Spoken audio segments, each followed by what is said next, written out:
அனைவருக்கும் வணக்கம். நான் தமிழரசி பாலமுருகன். இன்றைய தினம் 16/5/2025 வெள்ளிக்கிழமையோடு சேர்ந்து வரக்கூடிய வைகாசி மாதத்தின் சங்கடஹர சதுர்த்தி. ஒரு மாதத்தில் 2 சதுர்த்திகள் நமக்கு வருங்க. வளர்பிறை சதுர்த்தி, அதுக்கப்புறம் தேய்பிறை சதுர்த்தி. பௌர்ணமியை எடுத்து வரக்கூடிய 4வது நாளை தான் நம்ம தேய்பிறை சதுர்த்தி, அதை தான் நம்ம சங்கடஹர சதுர்த்தி அப்படின்னு நம்ம அழைக்கிறோம். சதுர் என்றால் 4 அப்படிங்கிறது பொருள். சமஸ்கிருதத்தில் சதுர் அப்படின்னா 4 அப்படிங்கிறது பொருள். சங்கடம் அப்படின்னா துன்பம், பிரச்சனைகள். ஹர அப்படின்னா அறவே நீக்குவது. ஸோ நம்முடைய துன்பங்களை அறவே நீக்கக்கூடிய ஒரு நாள், ஒரு விரதம் தான் இந்த சங்கடஹர சதுர்த்தி விரதம் அப்படிங்கிறது. இன்று மாலை 6 மணிக்கு மேலே நம்ம வீட்டில் நாம் செய்ய வேண்டிய ஒரு சிறப்பான வழிபாடு அது என்ன அப்படின்னு தான் நம்ம பார்க்க போகிறோங்க.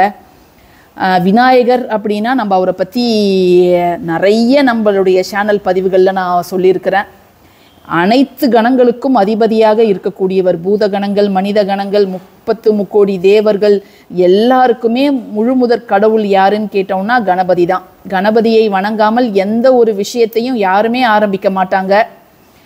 ஈவன் தெய்வங்களுக்கே அது பொருந்தும். கணபதியை மறந்துட்டு அவங்க ஒரு செயலுக்கு போகிறாங்க, ஒரு போருக்கு போகிறாங்க, இல்லை ஒரு விஷயத்தை தொடங்க போகிறாங்க அப்படின்னா கணபதியை வணங்காமல் அதை ஆரம்பிக்கும் பொருட்டு அந்த காரியம் சரியாக நிறைவேறாது. அவரை வணங்கிட்டு நம்ம ஆரம்பித்தோன்னா நிச்சயமாக அந்த காரியம் வெற்றி அடையும். இன்றைய தினம் நம்முடைய பண பிரச்சனைகள், குறிப்பாக கடன் பிரச்சனை தீரணும் அப்படின்னு நினச்சிக்கிட்டு நம்ம பிள்ளையாரை வேண்டிக்கிட்டு இந்த ஒரு வழிபாட்டை நாம் செய்யும்பொழுது நிச்சயமாக நம்முடைய கடன் சுமை தீர்ந்து பணம் பல வழிகளில் வருவதற்கான வழி நிச்சயமாக பிறக்குங்க. இதற்கு முக்கியமான தேவை என்ன அப்படின்னு பார்த்தீங்கன்னா இந்த வெள்ளருக்க இலை. இப்போ வெள்ளருக்க இலை கிடைக்கல அப்படின்னா நம்ம ஊதா நிற இலைகளை எடுத்துக்கலாம். இந்த எருக்க இலைக்கும் பிள்ளையாருக்கும் நெருங்கிய தொடர்பு உண்டு. வெள்ளருக்கு பிள்ளையார் நம்ம வச்சு வணங்குவோம். அதே மாதிரி இந்த வெள்ளருக்கு பூக்களால் மாலை செய்து போடுவோம். இந்த இலைகளை வைத்து நாம் சில சிறப்பான வழிபாடுகளை செய்வோம். இன்றைய தினம் நம்ம இந்த இலைகளை வைத்து தீபம் கூட ஏற்ற போகிறது கிடையாதுங்க. ஒரே ஒரு இலை உங்களுக்கு கிடைச்சதுன்னா போதும். இப்போ நம்ம சொல்லக்கூடிய இந்த ஒரு சின்ன வழிபாட்டை இன்று இரவு நீங்கள் 10-11 மணிக்குள்ளே நீங்கள் செஞ்சால் கூட போதுமானது. ஆனால் இரவானதுக்கப்புறம் இந்த இலைகளை செடியிலிருந்து பறிக்கக்கூடாது. நீங்கள் பகல் பொழுதிலேயே இந்த இலையை பறிச்சிடுங்க. பறிப்பதற்கு முன்பு அதனிடம் சர்வ தோஷம் நசி நசி அப்படிங்கிறத சொல்லிட்டு தான் நீங்கள் இலையை செடியிலிருந்து பறிக்கணும். இந்த ஒரு மூலிகையை நம்ம தெய்வ மூலிகைன்னு தாங்க அழைப்போம். நிறைய கோவில்களில் வெள்ளருக்கு செடியே அந்த தல விருட்சமாக கூட இருக்கின்றது. நம்ம சிவபெருமானுக்கு கூட நம்ம இந்த வெள்ளருக்கு பூக்கள் அர்ச்சனை செய்வது அப்படிங்கிறது வழக்கம். சூரியனின் அம்சமாக இந்த வெள்ளருக்கு செடி கருதப்படுது. எவ்வளவோ நாள் மழை இல்லாமல் இருந்தாலும் இது பொழைச்சிக்கும். அந்த சூரிய கதிர்களில் இருக்கக்கூடிய ஈரப்பதத்தை மட்டுமே நம்பி இது வளரக்கூடியது. நிறைய பேர் என்ன சொல்லுவாங்கன்னா, இது வளரக்கூடிய இடத்துல ஏதாவது தெய்வீக சக்தி இருக்கும், புதையல் அதை மாதிரியான விஷயங்கள் நிறைந்திருக்கும் அப்படின்னு சொல்லுவாங்க. ஆனால் யாரும் வீட்டில் இதை விரும்பி வளர்ப்பது கிடையாது. அது தானாக வளர்ந்ததுனா தான் உண்டு. இதில் ஒரே ஒரு இலை உங்களுக்கு கிடைச்சதுன்னா நீங்கள் அதை எடுத்துக்கோங்க. இந்த இலை மேலே நம்ம செய்ய வேண்டிய ஒரு விஷயம் என்ன அப்படிங்கிறத இப்போ பார்த்துடலாம். இந்த வெள்ளருக்கு இலை ஒன்று எடுத்துக்கிட்டு அது மேலே ஒரே ஒரு வில்லை கற்பூரம் நான் வச்சுருக்கிறேன். சாதாரண கற்பூரம் நம்ம வீடுகளில் நம்ம ஆரத்தி காமிக்க பயன்படுத்துவோம் இல்லையா, அந்த ஒரே ஒரு கற்பூரம் மட்டும் வச்சு நம்ம இதை எரிய வச்சு நம்ம வீடு ஃபுல்லாக இந்த ஆரத்தியை நம்ம காண்பிக்கணும். பிள்ளையார்கிட்ட வச்சு நல்லா வேண்டிக்கோங்க.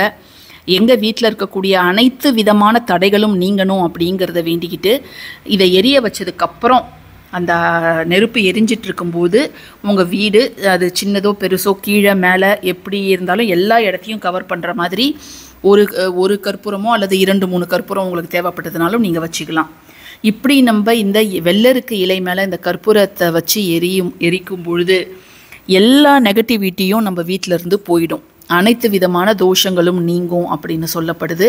நல்ல ஒரு நேர்மறையான ஆற்றல் ஏற்படும் அப்படின்னும் சொல்லப்படுது. ஏன்னா இந்த இலைக்கு அப்படி ஒரு மகத்துவம் அப்படிங்கிறது இருக்குது.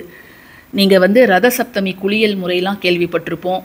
அதே போல் பீஷ்மர் அம்பு படுக்கையில் படுத்திருந்தப்ப அவருடைய பாவங்களை எல்லாம் போக்குனது இந்த வெள்ளருக்கு இலை தான்.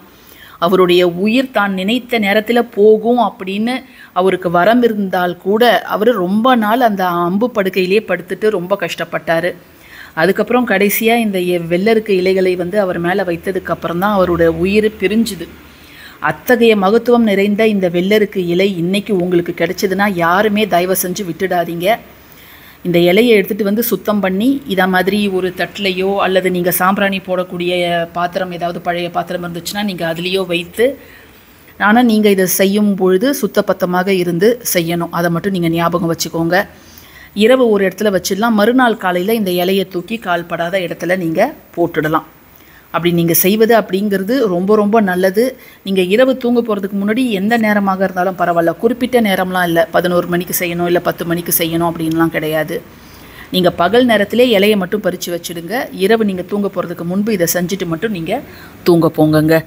ஸோ இந்த பதிவு உங்களுக்கு பயனுள்ளதாக இருக்கும்னு நான் நினைக்கிறேன். பயனுள்ளதாக இருந்துச்சுன்னா கட்டாயமாக லைக் பண்ணுங்கள், ஷேர் பண்ணுங்கள், நம்ம சேனலுக்கு சப்ஸ்கிரைப் பண்ணுங்கள். யாரெல்லாம் நம்முடைய சேனலில் மெம்பர்ஸாக ஜாயின் பண்ணணும்னு நினைக்கிறீங்களோ தாராளமாக ஜாயின் பண்ணிக்கோங்க. தேங்க்யூ ஃபார் வாட்சிங் திஸ் வீடியோ. நன்றி.